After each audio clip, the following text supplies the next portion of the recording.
Welcome to the 11th HLI podcast episode and our last episode for the year. Today we have with us David Smith, the co-founder of the International Network of Health Workforce Education and its current director.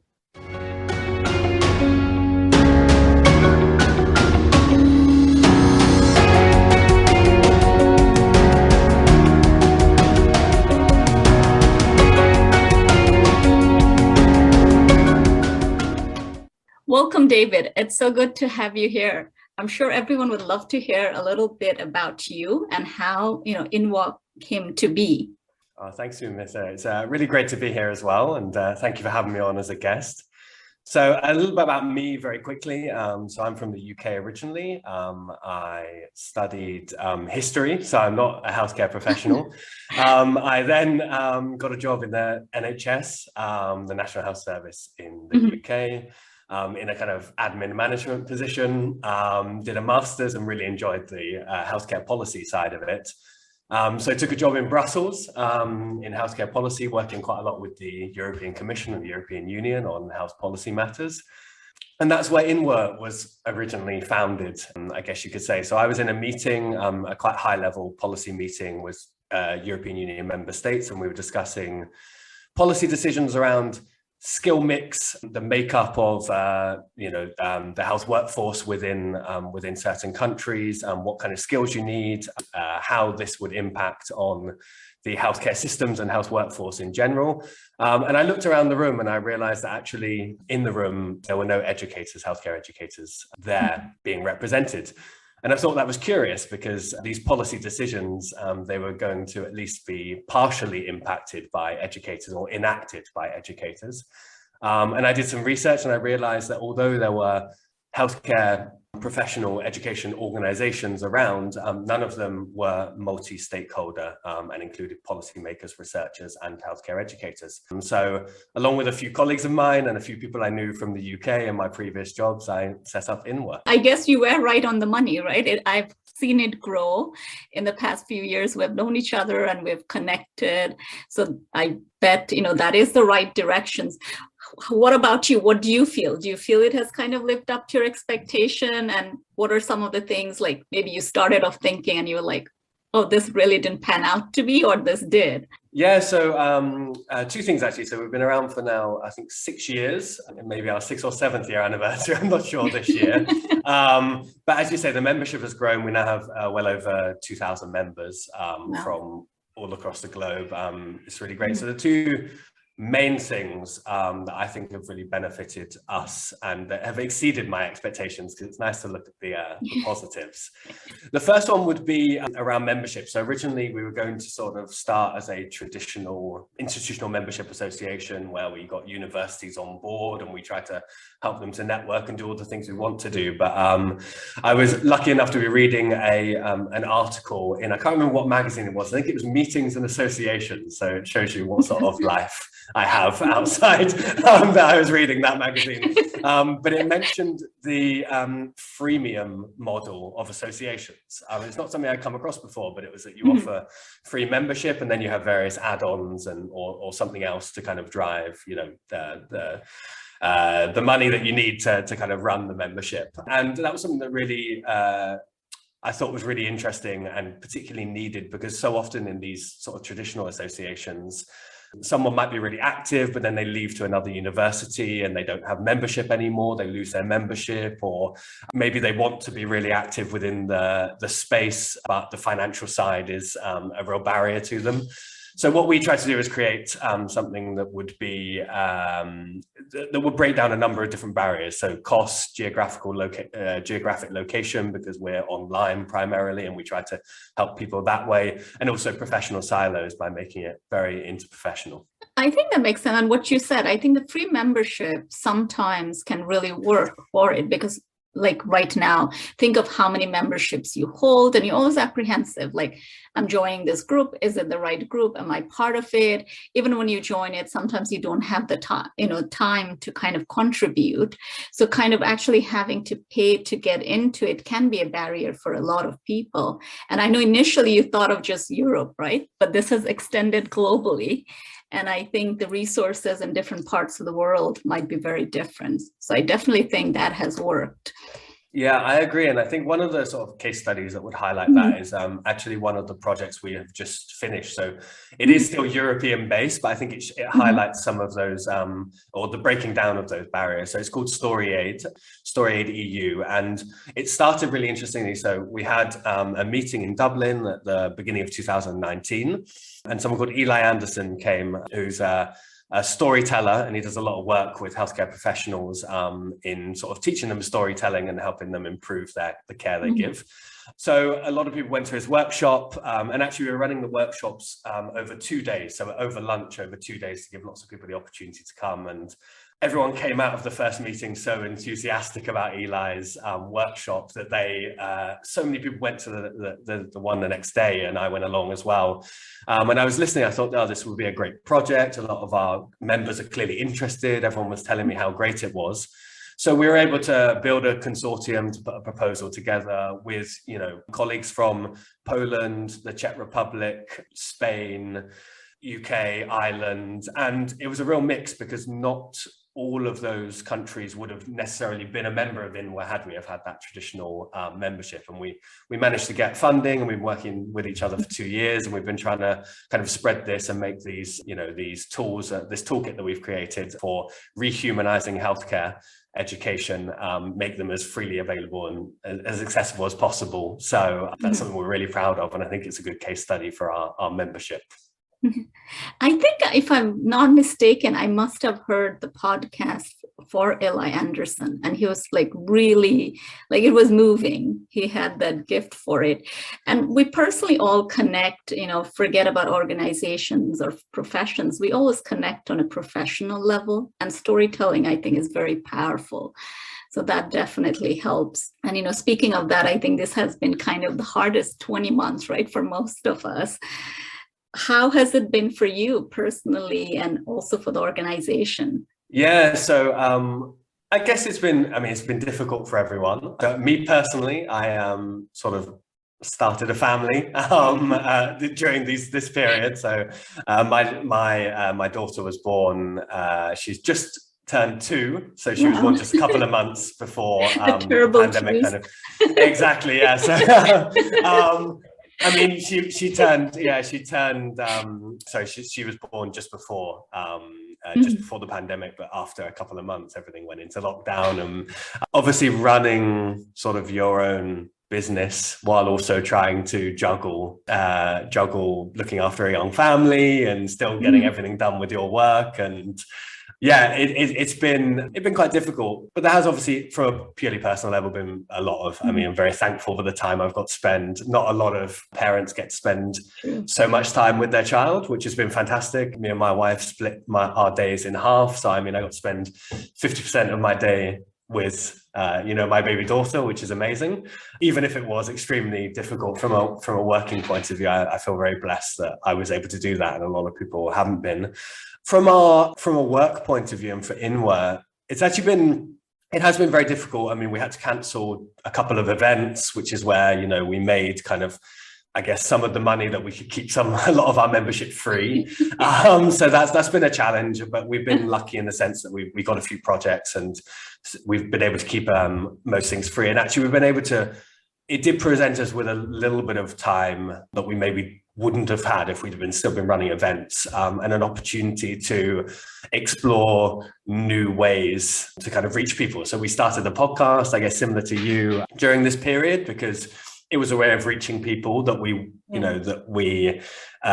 could use within the parameters of the pandemic, because we couldn't meet face to face anymore. And that's something that we wanted to start our own podcast for the same, I think, similar reasons that you did as well, is that these conversations that you have, say, at conferences or in-person meetings that are quite informal and that you learn a lot from, you didn't have those opportunities to have them as much anymore because you weren't going into the office, you weren't going to conferences. So we wanted to provide a space. So we did that. We tried to do something called Inwa Live, where we have kind of like live streams and people could get involved. And a few other things which we've started, which I guess presented an opportunity maybe wouldn't have been there otherwise. Yeah, I think you touch upon a very few things. First of all, paternal leave, right? But that's a completely different thing. And it's true, like at least it gave you the opportunity to spend that time. So that is great. And with the organization, I think it was both ways. I'm sure like for us, we also realized a lot of the things that we were talking about, when we were talking about decent work, it almost seemed like a vacuum.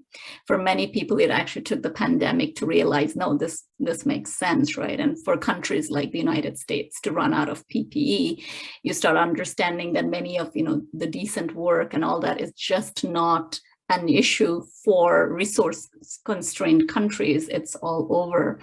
And, and that's the thing, I think when we connected, as almost like, why does an organization like INWA already not exist? It just makes so much sense, bridging from education to practice. That's like the foundation that sets you up. And I know some of you in your previous ones, like the Safe Medic project that you did and all that, is like really preparing, health workers for the future. And it seemed always to be kind of different, right? You have the education, we kind of give them the substantive one, and then the practical one is lacking when they go out there. So I think I would love to hear a little more about that.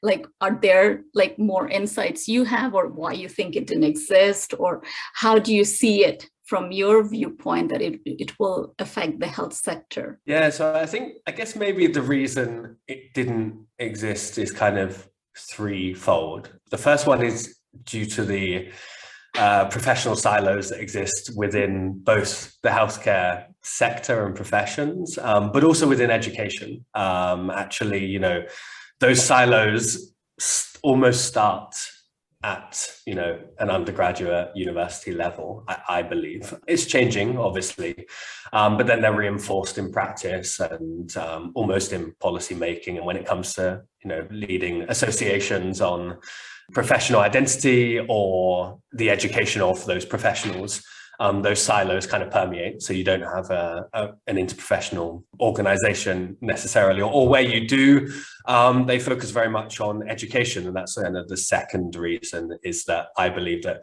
healthcare educators are so busy that they don't have the time themselves to necessarily kind of create something that also bridges the gap between policymakers, or that exists on a policy level in some capacity.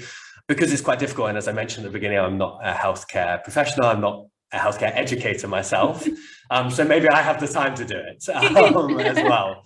So that's probably kind of helpful. And I guess really the third point would be that potentially it's actually, I guess, on a kind of, and I don't know how you felt, Susan Smith, I'd be interested to know what you think, setting up a new organization. I think you need some connections in this policy space as well, to be able to kind of get your foot in the door, which maybe some other associations don't have, or they're not broad enough, or they don't pitch themselves in the same way.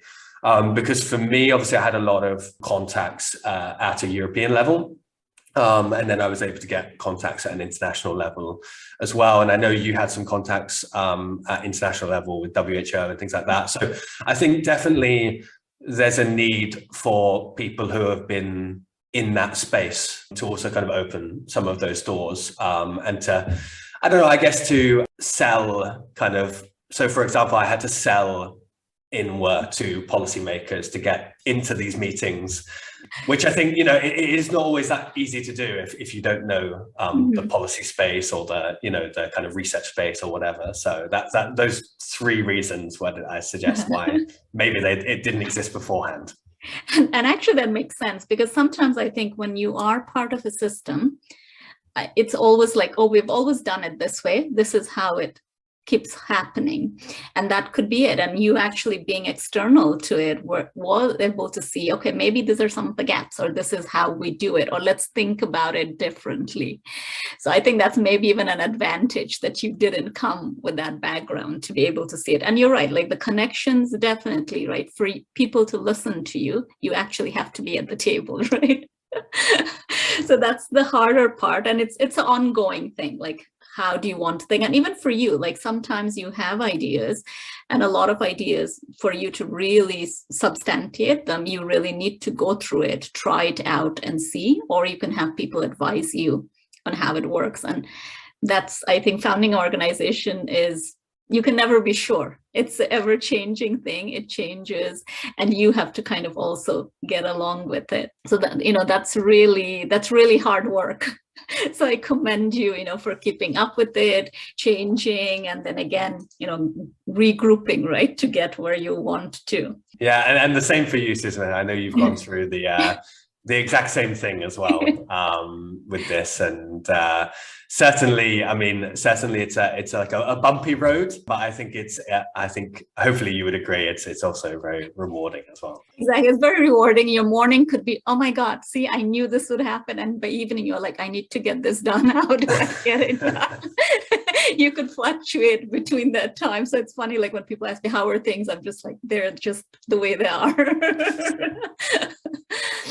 I'd love to hear a little more about your projects, and if you could, you know, if you had takeaways for educators or even just health workers or policymakers in the space, that would be great to listen to. Yeah, so I thought you might ask this question, so I thought I'd come up with 3 of the most relevant ones. Because sometimes you can be thrown by these sort of questions. Obviously, you've been on our the Inwards podcast as well, and you know we answer kind of similar difficult questions. So I thought I'd do some research. But the first one would be interprofessional education. I think it's really important that, I mean, it's relatively well established, IP at the moment within a number of settings, but I do believe it's still quite constricted. So the kind of main definition of interprofessional education is only 2 or more healthcare professions. And I think if you look at that from a practical level within healthcare systems, you know, I mean, you work with so many more professionals than that, particularly in large hospitals and things like that. I think it really needs to be expanded. And there's a lot of work happening. I've seen it within INWA and within our network, a lot of great work on IP. And I would say it's being driven at the moment by individual educators with a little bit of help from policymakers.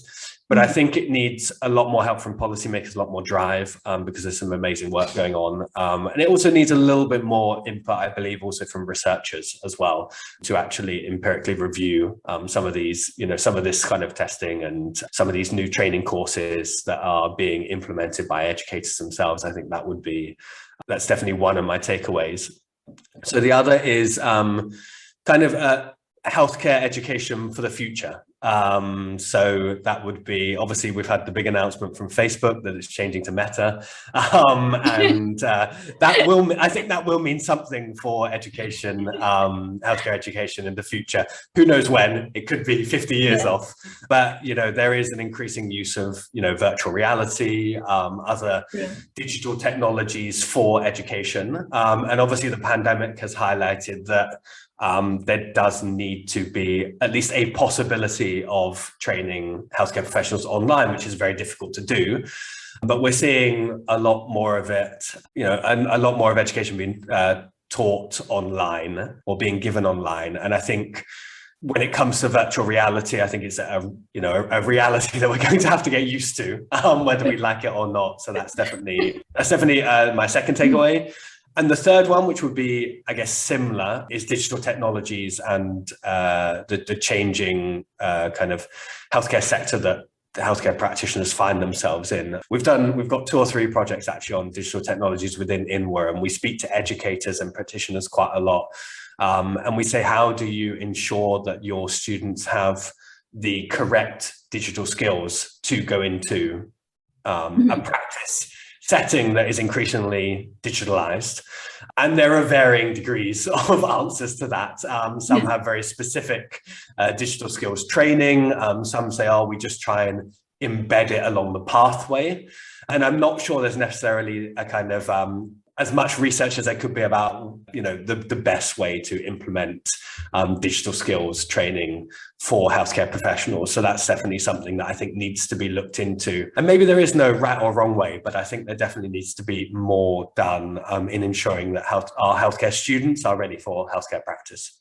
I think that's right, because it'll depend on the health setting as well, right? Like what technology, but technology definitely will become more and more part of whatever we do. But like if it was a rural setting to urban setting, who do you have, what things are there?